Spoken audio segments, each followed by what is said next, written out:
With fewer shoppers coming through their doors, more and more brick-and-mortar stores are shrinking and shifting their focus online. We are now joined by Eric Best, CEO of Mercent, a company that helps online retailers try to stay competitive. Before we get into the online versus bricks and mortar, because I know there's sort of a tax debate that looks like it's about to emerge or could emerge in that regard, what is your sense of the rate of growth or deterioration in the American psychology of consumption this year? Well, we're heading into our third Christmas holiday season, shopping season, and it's been a challenge for retailers for the last 2 years, and I expect that we're going to see fairly flat performance for retail overall as we head into the final weeks of the year here. Now, there is a silver lining, and in our business at Mercent, we're working with retailers to expand their e-commerce business.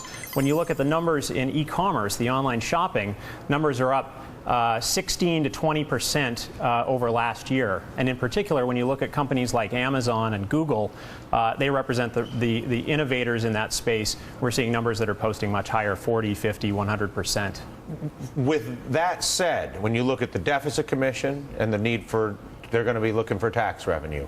When you look at the threat of the numbers you just posed, the growth in online as a threat to bricks and mortar, it brings up, where's the law here? There's the Main Street Fairness Act, H.R. 5660, would force online retailers to collect sales tax for all purposes, would affect 20 states agreeing to streamline sales and use tax agreement. How much of a threat is some sort of a consumption tax or a value-added tax online for the reasons I just mentioned, and I'm sure a few more? I think there's practical considerations for the merchants and also the states, and then there's also this more ideological policy discussion. Sure. Right? From a practical standpoint, if I'm shopping on my cell phone in New York, purchasing from a retailer in Ohio, shipping to my grandmother in Los Angeles, and I'm also picking up part of that order in store in Atlanta, sure, let's say, figuring out how states are going to ensure compliance in these It's a federal bill. What do you mean? Well, so I pay the tax to the federal government. None of those states matter in this context, the bill is federal, right? but it actually applies to 22, 23 states that have opted into a tax efficiency project, and so it's not universal. And it still leaves control over participation at the state level. And I understand that, but at the end of the day, are we not moving in that direction? I think we are. I think eventually we're going to see retailers taxed on online purchases somehow, some way. Today it's based on nexus, where is the retailer located, the state in which they operate, where they have brick and mortar stores. Tomorrow I expect it'll either be a function of where the consumer is shopping and buying, or where those products are being delivered. If you were to look at the implications of that, and if you were to look at the implications in general of austerity, or the culture of austerity that is being at least debated in our government and being witnessed in Western Europe and the rest of the world right now, what are the implications for consumption and retail in general in a world where austerity and potentially consumption taxes are the debate of the day? Well, I'm a proponent of the austerity movement, let's call it, but I'm also the CEO of a small business. So I understand the impact that I can have in terms of employment, at a grassroots level. But I think that, e-commerce is a great, it's really a perfect case study in terms of this broader debate over, government taxation and growth that's coming from the private sector.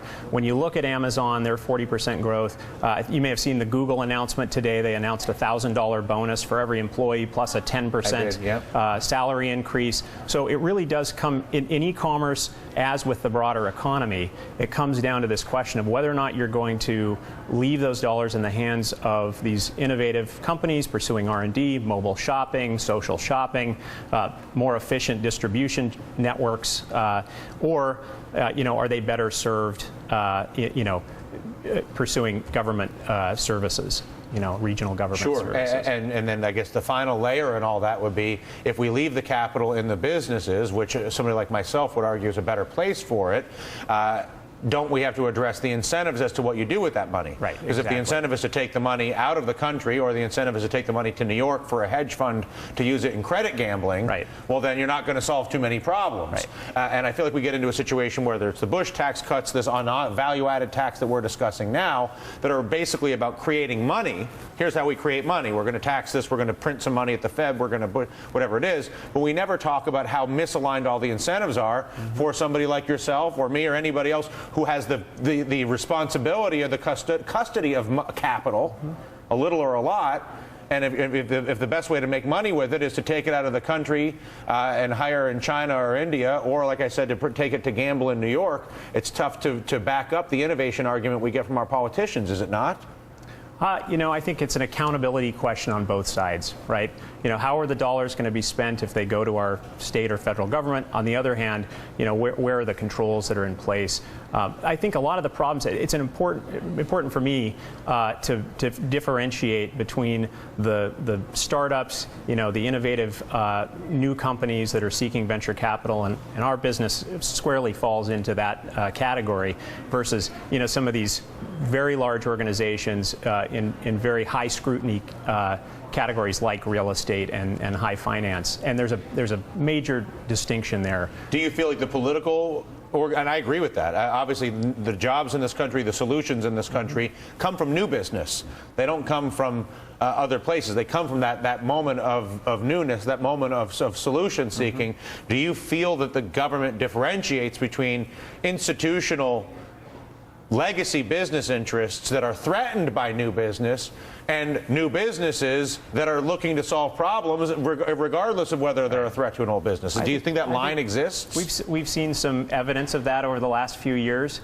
When it comes back to our industry, e-commerce space, I guess my hope is that it's still early days for companies like Amazon and Google. There's a lot of growth potential. Clearly, employees and consumers are benefiting from the work that they're doing, as well as Mercent. So, I think there's that market space, that industry has room to run. Got it. Listen, it's a pleasure to make the acquaintance. Thanks for spending some time with us. Thank you. Eric Best, the boss at Mercent, talking retail and macroeconomic tax and investment policy. He probably wasn't expecting that.